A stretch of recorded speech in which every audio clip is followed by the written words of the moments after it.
আসসালামু আলাইকুম রাহমাতুল্লাহ। বিসমিল্লাহির রহমানির রহিম।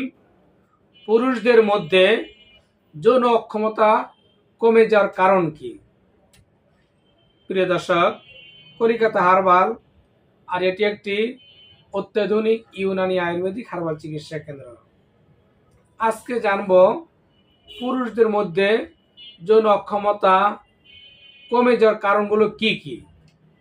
বন্ধুগণ, বিশেষ করে পুরুষহীনতা বিশ্বব্যাপী পুরুষদের প্রভাবিত করে এমন একটি সাধারণ সমস্যা। চিকিৎসা বিজ্ঞান বলেছেন খাদ্য অভ্যাসের পরিবর্তন, ব্যায়ামের অভাব এবং জীবনযাত্রার পরিবর্তন হওয়ার কারণে আমাদের যৌন সমস্যা, যৌন অক্ষমতা দেখা দেয়। আজকে জানব